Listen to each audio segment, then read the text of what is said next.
Olá, amigos ouvintes da Divulgar. Tudo bem? Tudo tranquilo? Tudo certinho? Então, hoje vamos dar continuidade às nossas pesquisas na revista Reformador, trabalhando as nossas reflexões para nosso crescimento espiritual, para nosso conhecimento, né? Hoje nós vamos trabalhar na revista Reformador, dezembro de 2020, página 24 a 26, o título O Real Sentido da Vida, de José Carlos da Silva Silveira. Gosto muito desse autor. Todos nós possuímos germes de santidade e de virtude, que podemos desenvolver ao infinito. Esse título hoje promete, né? Então vamos ver o que nosso autor, José Carlos da Silva Silveira, tem a nos dizer, a nos orientar em relação ao real sentido da vida. E ele começa assim, com perguntas. É bem interessante essa reflexão. O que significa viver? Há na vida algum sentido especial? Ou produto do acaso, a vida é uma aventura que se perde no nada? 3 perguntas interessantes. O que significa viver? Se há na vida algum sentido especial, ou se é produto do acaso? Vamos ver o que ele nos fala sobre essas perguntas? Muitos de nós hoje, integrados no trabalho espírita, tivemos de enfrentar essas indagações antes de abraçar a causa do Consolador. Ao sondarmos a ciência em busca de resposta para as nossas dúvidas, quase nada pôde ela oferecer para aquietá-las. Tolhida por severas limitações, pouco sabe a ciência sobre essas questões, quando muito interroga. A religião tradicional, por sua vez, mostrando-nos a vida fundada em teorias sem lógica para nós, também não nos acalmou a ânsia de esclarecimentos. Foi então que nos abeiramos do Espiritismo. Com a sua filosofia apoiada nos fatos, vimos que o Espiritismo tinha lógica bastante para descerrar visões espirituais, calar ansiedades, apontar soluções. Aí passamos então a estudá-lo com entusiasmo um mundo de esclarecimento abriu-se à nossa percepção. Logo no início, vislumbramos que o amor ao próximo era a única ponte para a felicidade e nos integramos no trabalho. Sobre o dístico, fora da caridade não há salvação. É o nosso lema. Fora da caridade não há salvação. Sentimos-nos ante nova luz. Nosso mundo íntimo cintilava. Os escaninhos da razão e os recessos do sentimento, com o pespassar do tempo, revelou-nos essa luz muitos aspectos de nossos sentimentos que nos deixaram em desconforto. Nada obstante, entendimento novo chamou nossa atenção. O poder consolador do Espiritismo ultrapassava o descortino de cenários espirituais, o amparo dos espíritos e a alegria do trabalho. A voz do Consolador fez-se ouvir dentro de nós, dizendo: toda consolação é fruto de dever cumprido, e o dever tem para ti apenas um apelo. Depura teu amor, expande-o em caridade, sublima-o com o sacrifício. E em esforço ecoou-nos no lúcido pensamento de Emmanuel.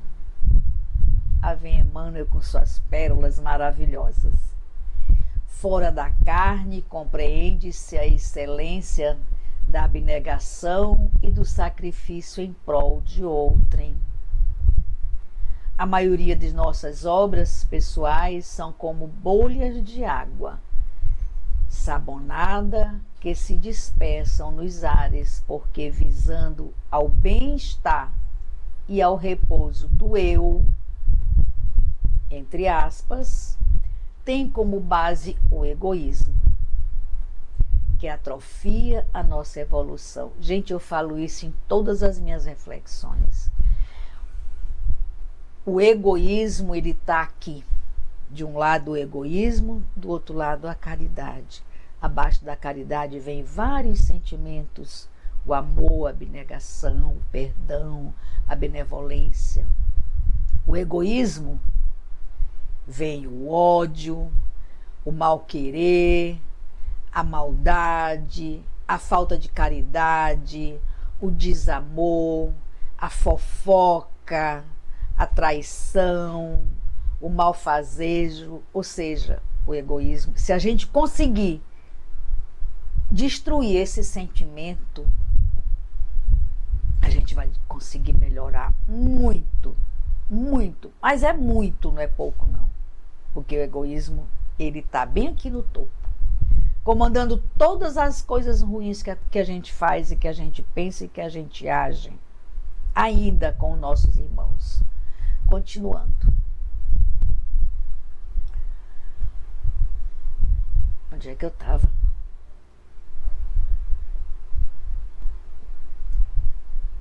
Sentimos antes. Vou recomeçar, porque eu me perdi aqui no texto, me perdoe. Sentimos antes nova luz. Nosso mundo íntimo cintilava os escaminhos da razão e do recesso do sentimento. Com o pespassar do tempo, revelou-nos essa luz muito aspecto de nossos sentimentos que nos deixaram em desconforto.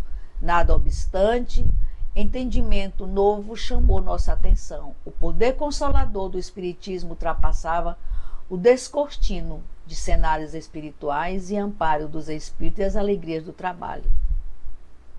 A voz do Consolador fez-se ouvir dentro de nós, dizendo: toda consolação é fruto de dever cumprido, e o dever tem para ti apenas um apelo: depura teu amor, expande-o em caridade e sublima com sacrifício.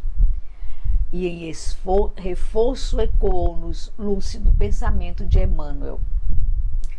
Retornando aqui ao início do pensamento de Emmanuel, fora da carne compreende-se a excelência da abnegação e do sacrifício em prol de outrem.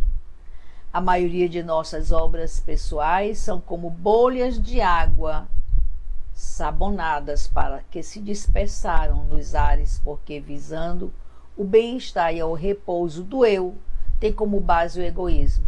Bem aqui que eu parei e eu me perdi quando eu fui fazer o comentário, eu peço perdão. Que atrofia a nossa evolução. Toda a felicidade do espírito provém da felicidade que deu aos outros. Todos os seus bens são oriundos do bem que espalhou desinteressadamente. O egoísmo, ele atrofia a nossa evolução. Ele lembra aqui que toda a felicidade do espírito provém da felicidade que nós damos aos outros. Todos os seus bens são oriundos do bem que espalhamos desinteressadamente. Venturosos são os raros espíritos que sentem a excelsitude dessas verdades na vida corporal, sacrificando-se em benefício dos semelhantes, experimentam mesmo sobre a cruz das dores a suave emoção das venturas celestes que os aguardam nos planos aperfeiçoados do infinito. Imersos nessas reflexões, soou dentro de nós, com a força de um chamado pessoal, a exortação de Allan Kardec. E Allan Kardec fala assim para a gente: reconhece-se o verdadeiro espírita pela sua transformação moral e pelos esforços que emprega para domar suas inclinações más. E aí eu volto àquela premissa que eu costumo falar e bato nessa tecla constantemente. Não adianta fazermos evangelho, fazermos distribuição de sopa, fazermos atendimento fraternos, conhecermos o Pentateuco de ponta a ponta, se nós não fizermos a nossa transformação moral. Faz o que eu digo, não faz o que eu faço, só complica mais a nossa situação perante Cristo. Tenhamos cuidado com isso. Fazer o que eu digo, não faz o que eu faço, é um pé atrás. Nós não fazemos mal para ninguém quando nós nos comportamos assim, a não ser para nós mesmos. Ao invés de nós crescermos, nós evoluirmos, nós fazemos retroceder. Porque quando eu falo para alguém, não machuca, e eu machuco. Quando eu falo para alguém, segue o Cristo, e eu não sigo. Quando eu falo para alguém, olha, segue o Evangelho, olha o perdão, olha a caridade, olha o amor, e eu não faço nada disso, eu estou me prejudicando. Eu não estou prejudicando o outro, eu estou prejudicando a mim. A minha mala está ficando mais pesada. Então vamos pensar em relação às nossas atitudes. O que a gente faz com as pessoas. Vamos deixar de ser egoístas. Vamos parar de olhar só para dentro da gente.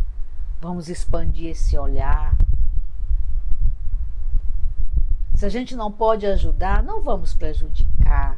Se a gente não pode cumprir, não vamos prometer, porque isso só nos prejudica. Vamos pensar nisso com carinho. Eu bato muito nessa tecla. Eu trabalho muito isso no meu dia a dia. Eu sei que ainda não estou como devo estar, mas eu busco sempre me lembrar que se a dor do outro doer, amanhã ela pode doer em mim. Se eu fizer alguém chorar, amanhã eu posso chorar. Se eu fizer alguém sofrer, amanhã eu posso sofrer. Sentir a mesma dor na minha carne, sentir na carne o que eu faço com os outros. Porque nosso mundo de provas e expiação nos permite fazer com que isso ocorra ainda aqui, nessa encarnação. A tal lei do retorno, né? Se eu não sou feliz, eu não consigo fazer o outro feliz. Não consigo. Não adianta. Porque eu sempre vou tropeçar. Eu sempre vou tropeçar. Eu preciso buscar a minha felicidade. Eu preciso estar feliz comigo. Com minha maneira de ser, minha maneira de viver, minha maneira de olhar. Aí eu posso fazer o outro feliz. Pensemos nisso.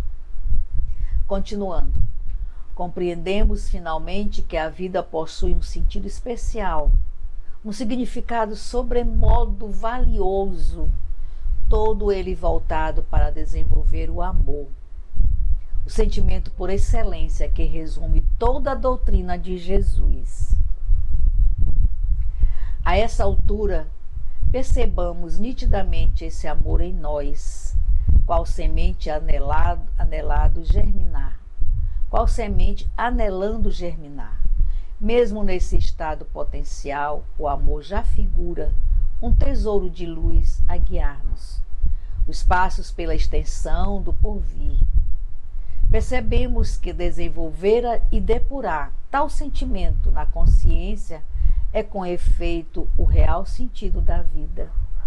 E esse significado não abrange apenas a existência física, mas se estende à existência espiritual, com certeza absoluta.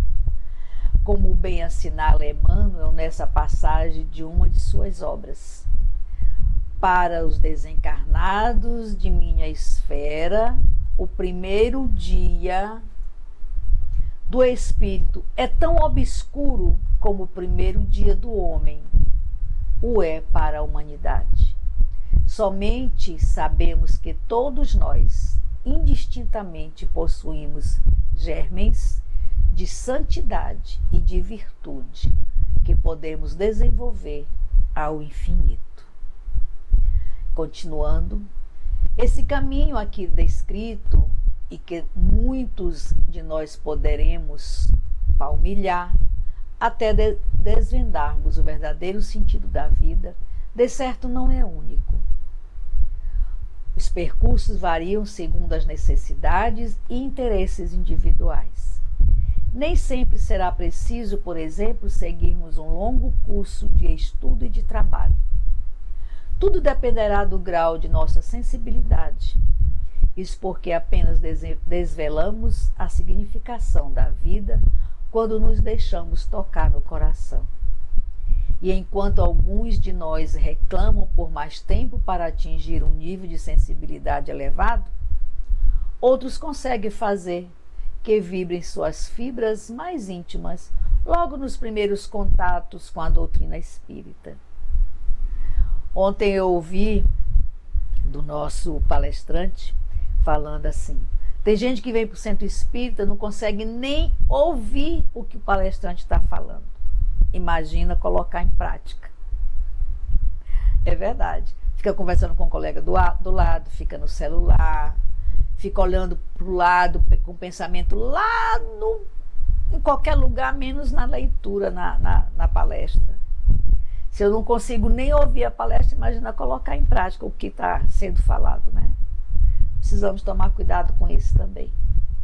E de toda forma, a partir da concepção do real sentido da vida, passamos a compreender que o estudo do Espiritismo e o trabalho do movimento espírita divisam, em verdade, apenas um alvo: dar instrumento e a experiência a fim de ser adubado o solo do coração, para que a semente do amor aí germine e depois frutifique. Assim, não podemos vê-lo, o estudo e o trabalho, como fins em si mesmos, mas como meios de exercitar a fraternidade, a solidariedade, a benevolência, a indulgência e o perdão, virtudes estas que expressam a caridade em expansões de amor. Aqui nós estamos falando do amor fraterno, do amor infinito do Cristo. E nessa mesma acepção sentimos soar a advertência de Leon Denis. Leon Denis fala assim: não discutas, pois, mas trabalha. A discussão é vã, estéril é a crítica. Mas a obra pode ser grande se consentir em ti engrandeces a ti mesmo, engrandecendo os outros, em fazer o teu ser melhor e mais belo. Porque não deves esquecer que para ti trabalhas, trabalhando para todos, associando-te à tarefa comum.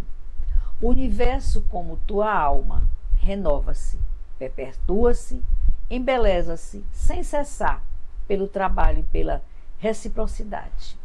Deus, aperfeiçoando sua obra, goza dela como tu gozas da tua, embelezando-a. Tua obra mais bela és tu mesmo. Com teus esforços constantes, podes fazer de tua inteligência, de tua consciência, uma obra admirável, de que gozarás infinitamente. Cada uma de tuas vidas é um cadinho fecundo, do qual deve sair apto para tarefas, para missões cada vez mais altas, apropriadas às tuas forças e a cada uma das quais será a tua recompensa em tua alegria. A gente, quando faz um trabalho fraterno, um atendimento fraterno, uma caridade, o maior beneficiado somos nós. É uma estrelinha que a gente ganha lá em cima. gente faz com amor. Eu participei esses dias de uma ação fraterna no Centro Espírita. Nós éramos mais de 200 trabalhadores na casa. E uma coisa que eu observei, todo mundo feliz. Uma correria, parecia um formigueiro, um burburinho de pessoas correndo para atender a comunidade. Mas você não viu ninguém reclamar. Todo mundo sorrindo, todo mundo brincando, todo mundo feliz. E o cansaço, zero. Imagina a felicidade que estava a equipe espiritual que comanda aquele centro espírita. Foi lindo o nosso trabalho domingo passado. Lindo, maravilhoso. Eu fico imaginando quantos irmãos desencarnados e encarnados foram atendidos naquela ação fraterna. Como foi belo. Nós éramos mais de 200 trabalhadores. Parecia um formigueiro. Mas você não via uma cara fechada, não via ninguém reclamar de nada, correndo para atender todo mundo, na felicidade total. Eu me senti leve. Cheguei lá às 7 horas da manhã, saí 1 hora da tarde, 1h30. Cheguei em casa, cansaço zero. Que maravilha, né? Finalizando nossa reflexão de hoje. Enfim, estimulados por todas essas ideias a respeito do significado da vida, cabe-nos desenvolver ao infinito os gemes de santidade e de virtude que possuímos, segundo a feliz expressão de Emmanuel, e que em verdade evidenciam o amor latente no âmago do ser.